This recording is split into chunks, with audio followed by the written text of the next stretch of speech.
साल 2000 एक छोटी सी डीवीडी रेंटल कंपनी के दो फाउंडर्स रीड हेस्टिंग्स और मार्क रोंडॉल्फ डेलिस एयरपोर्ट से डायरेक्टली ब्लॉकबस्टर के हेडक्वार्टर में जाते हैं।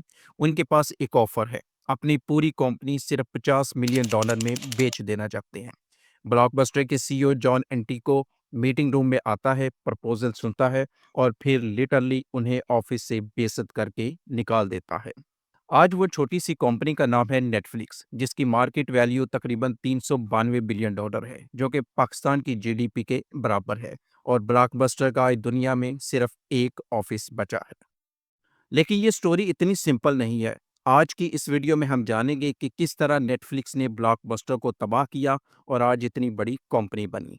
1997 की बात है। रीड हेस्टिंग्स, जो कि एक सॉफ्टवेयर इंजीनियर है, अपोलो 13 की वीएचएस टेप ब्लॉकबस्टर से रेंट पर हासिल करता है। 6 हफ्तों तक वो टेप वापस नहीं कर पाता, जिसकी वजह से उसे लेट फीस पड़ती है और जब वो वापस करने जाता है तो उसे तकरीबन $40 लेट फीस पे करनी पड़ती है। सीएनबीसी की रिपोर्ट के मुताबिक रीड हेस्टिंग्स ने बाद में एडमिट किया कि ये एग्जैक्ट स्टोरी थोड़ी बढ़ा चढ़ा के पेश की जाती है, लेकिन एक चीज़ क्लियर थी कि ब्लॉकबस्टर हर कस्टमर से लेट फीस ले रहा था, जो कि कस्टमर को नापसंद था। और ये सिर्फ रीड की प्रॉब्लम नहीं थी। वैरायटी मैगजीन की रिसर्च के मुताबिक 2000 में ब्लॉकबस्टर ने सिर्फ लेट फीस से तकरीबन $800 मिलियन कमाए। जी हाँ, आपने बिल्कुल सही सुना। सिर्फ लेट फीस से तकरीबन $800 मिलियन। रीड ने सोचा कि क्यों ना एक ऐसी कंपनी बनाऊं जो लेट फीस ही ना ले, तो लोग जरूर उसमें शिफ्ट होंगे। 1998 में रीड और मार्क ने सिर्फ 30 एम्प्लॉइज के साथ नेटफ्लिक्स लॉन्च किया।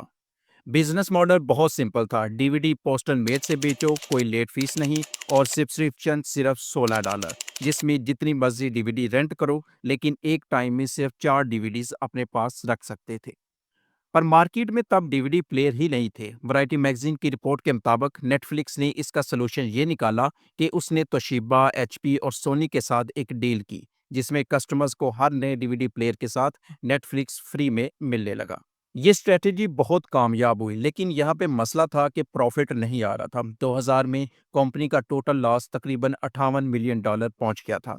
अब नेटफ्लिक्स के पास सिर्फ दो ऑप्शन थे। या तो वो बैंकरप्ट हो जाते या अपनी कंपनी ब्लॉकबस्टर को बेच देते। और इसके बाद होती है एक तारीखी मीटिंग, जिसने आगे जाके सब कुछ बदल दिया। सीएनबीसी और बिजनेस इनसाइडर की डिटेल रिपोर्ट के मुताबिक रीड हेस्टिंग्स और मार्क रोंडॉल्फ ने ब्लॉकबस्टर के सीईओ जॉन एंटिको से मीटिंग अरेंज की। ऑफर बहुत सिंपल था। पूरी कंपनी $50 मिलियन में खरीद लो और नेटफ्लिक्स को ब्लॉकबस्टर का ऑनलाइन सेक्शन बना दो। यहाँ पे एंटिको को सिर्फ हाँ कहना था, लेकिन उसने क्या किया, उसने उन दोनों पे हंस दिया और अपने ऑफिस से निकाल दिया। मीटिंग के बाद हेस्टिंग और रोनाल्ड ने एक दूसरे की तरफ देखा और डिसाइड किया कि अब हम इन्हें तबाह करेंगे। लेकिन यहाँ पे एक इंटरेस्टिंग ट्विस्ट है। ब्लॉकबस्टर ने गलती यहाँ पे नहीं की, बल्कि असल गलती उन्होंने 2004 में की, जब फाइनेंशियल एनालिस्ट बेन ने रिटेल डाइव के लिए डिटेल्ड इन्वेस्टिगेशन की और शॉकिंग फैक्ट्स निकाले। ब्लॉकबस्टर 1997 से ही लॉस में था, यानी नेटफ्लिक्स से भी पहले।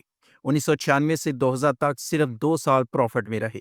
2002 से 2006 तक तकरीबन $4.4 बिलियन का लॉस था, और इसके अलावा ब्लॉकबस्टर पे तकरीबन $1 बिलियन का कर्जा भी था।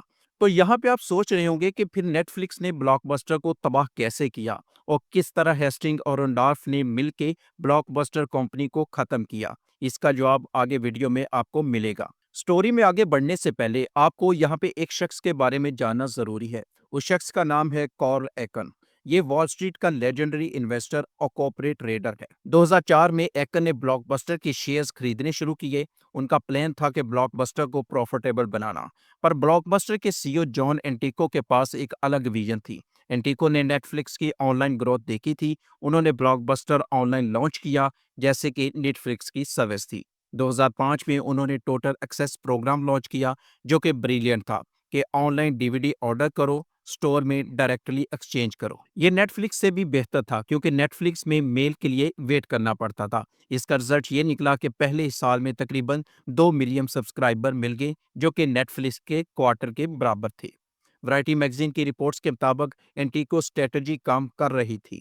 लेकिन यहाँ पे एक प्रॉब्लम थी। टोटल एक्सेस के इस प्रोग्राम में ब्लॉकबस्टर को हर एक डीवीडी के बदले तकरीबन $2 का लॉस हो रहा था, और ब्लॉकबस्टर ऑलरेडी कर्जे में थी कॉर्ल हैकर ने 2005 में प्रॉक्सी फाइट शुरू कर दी। फाइनेंशियल टाइम्स की रिपोर्ट बताती है कि कॉर्ल हैकर ने ओपनली कहा कि ब्लॉकबस्टर ऑनलाइन बिजनेस पर बहुत ज़्यादा पैसा वेस्ट कर रहा है और सीईओ को बहुत ज़्यादा सैलरी मिल रही है। तो 2007 में इंटिक को रिज़ाइन कर गया। बाद में कॉर्ल हैकर ने भी इस चीज़ को एडमिट किया कि ये इन्वेस्टमेंट उसकी ज़िंदगी की सबसे बुरी इन्वेस्टमेंट थी। हैकर ने 2010 में अपने ब्लॉकबस्टर शेयर्स तकरीबन $180 मिलियन के लॉस पर बेच दिए और 2010 में कंपनी ने बैंकरप्सी फाइल कर दी और सेम उसी साल नेटफ्लिक्स का प्रॉफिट था तकरीबन $161 मिलियन। लेकिन कहानी यहाँ पे ख़त्म नहीं होती। नेटफ्लिक्स ने सिर्फ ब्लॉकबस्टर की गलतियों से ही नहीं सीखा बल्कि उसने फ्यूचर को भी प्रेडिक्ट किया। 2007 में स्ट्रीमिंग लॉन्च की पर असली गेम चेंजर 2013 में आया। 2013 में नेटफ्लिक्स ने हाउस ऑफ कार्ड्स सीरीज का ऑर्डर दिया और उसकी पूरी 26 किस्त के लिए तकरीबन $100 मिलियन इन्वेस्ट किए। पर नेटफ्लिक्स पागल नहीं थी, उसने ये सब कुछ एक रिसर्च की बेस पे किया था। सोफी टीवी की रिसर्च बताती है कि नेटफ्लिक्स ने अपने 139 मिलियन सब्सक्राइबर का डाटा एनालाइज किया। उसने देखा कि कौन से लोग ब्रिटिश हाउस ऑफ कार्ड्स को देख रहे हैं, कौन कीवन स्पेसी की मूवीज को देख रहा है और कौन डायरेक्टर डेविड फिंचर के फैन है। और उस बिना पे उसने ये कॉम्बिनेशन बनाया और प्रेडिक्ट किया कि ये सीरीज हिट होगी।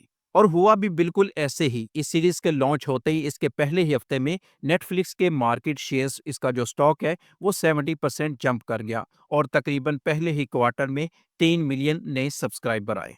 2013 में 33 मिलियन सब्सक्राइबर थे और आज तकरीबन 301 मिलियन सब्सक्राइबर। पर ग्लोबल डोमिनेशन कैसे बनी, ये और भी इंटरेस्टिंग स्टोरी है।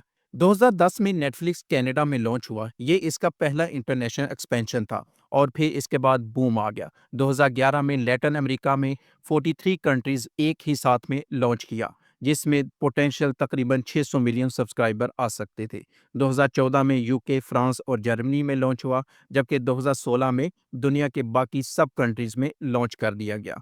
2010 में पहला इंटरनेशनल एक्सपेंशन हुआ, लेकिन सिर्फ 5 साल में ही नेटफ्लिक्स के इंटरनेशनल सब्सक्राइबर डोमेस्टिक सब्सक्राइबर को क्रॉस कर गए। अब दोस्तों, यहाँ पे आपके जहन में सवाल आया होगा कि नेटफ्लिक्स ऐसा क्या कर रहा था कि उसके सब्सक्राइबर दिनों में ही इतने ज्यादा हो रहे थे।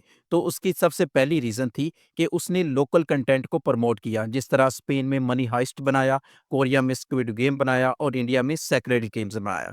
इसके बाद इसकी प्राइसिंग स्ट्रेटेजी बहुत अच्छी थी। इसने बिल्कुल सस्ते प्लान दिए और लोकल पेमेंट गेटवे भी प्रोवाइड किया। उसके बाद डबिंग सबटाइटल भी प्रोवाइड किया ताकि हर इलाके के लोग अपनी ज़बान में किसी भी प्रोग्राम को देख सकें।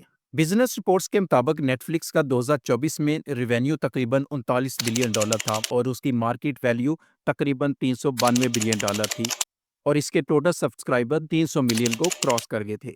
नेटफ्लिक्स की ये कामयाबी हमें सिखाती है कि किस तरह टेक्नोलॉजी जो है वो आज के दौर में इम्पोर्टेंट है। नेटफ्लिक्स ने टेक्नोलॉजी को अडॉप्ट किया और आज ब्लॉकबस्टर को ख़त्म कर दिया। इसके बाद आपके अपने जो डिसीजन है, कंपनी के डिसीजन है, वो हमेशा डेटा की बेस पे होने चाहिए। आपको लॉन्ग टर्म के बारे में सोचना चाहिए, ना कि शॉर्ट टर्म प्रॉफिट के बारे में सोचना। नेटफ्लिक्स आज दुनिया भर में हर घर में मौजूद है। ये पाकिस्तान में है, इंडिया में है।